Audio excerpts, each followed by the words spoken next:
Anak ka. Ayun, magandang umaga. Ikaw si Adel pa. Ayun, ako kilala mo ako. Saan mo ako nakilala?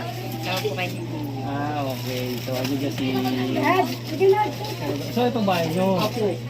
So, yun pala. Anong mga bahay nyo? So, ganito kasi naghahanap ako ng mga surrendering, teamwork. Eh, maganda naging record mo.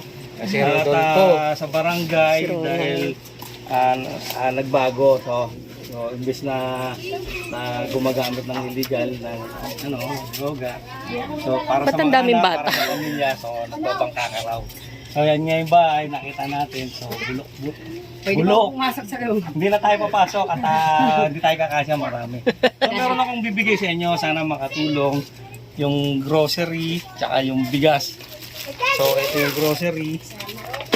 Ayan. So, sana makatulong sa inyo. Yung bigas, bigay ni Big Bro. So, si Big Bro is kaibigan natin. So, yung binibigay sa akin, binibigay ko rin.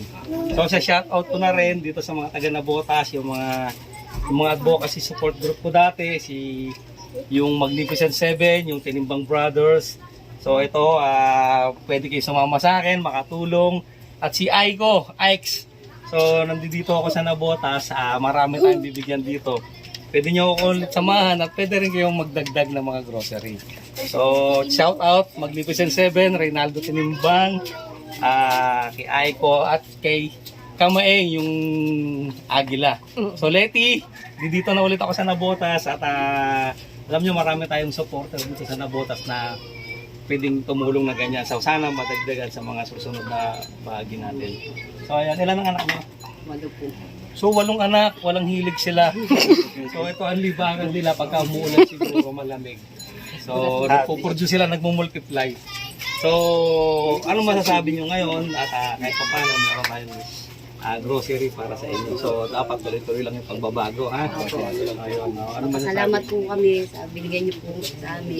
Malaking tulong po ito. Salamat po. Okay, so, Kuya Duque, alam mo na, wala na tayong bigas. Kasi ito, binibigay sa akin ni Pastor Alvin, kaya kaibigan natin si Big Bro. So, binibigay sa akin, pinapamahagi ko rin. So, yung grocery, iba, dinadagdagan ko na lang. So, kaya konti lang, siyempre, hindi naman malaking ganun. Kalaki ang sweldo ng polis.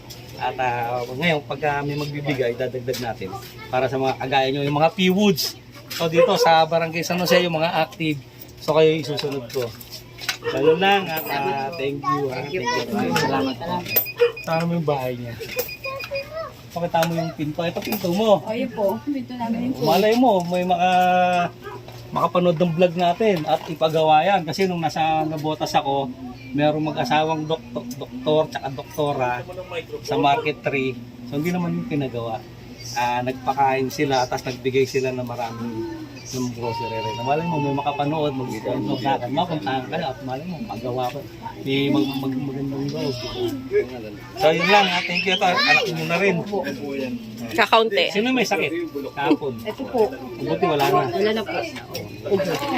Anak mo pa rin yan. Ito po yung Kala ko ansin nyo na eh. Nanganganak ka pa pala. Hindi na po. Hindi na. Ayan na bunso mo. O sige, at tuloy na kami ha. Sana makatulong yung binibigay. O yung RCSP. Oo. Thank you din. Sa'yo, ha? Thank you mga sir. Ayan, si Sir Iglesias. Tsaka si Ma'am Ordas. Tsaka yung aming tanod. Yan, si Humpy. Yan, ang aming mga masisipag na tanod. May dilata yan. Saan? Opo, opo. Thank you po. Bye-bye po.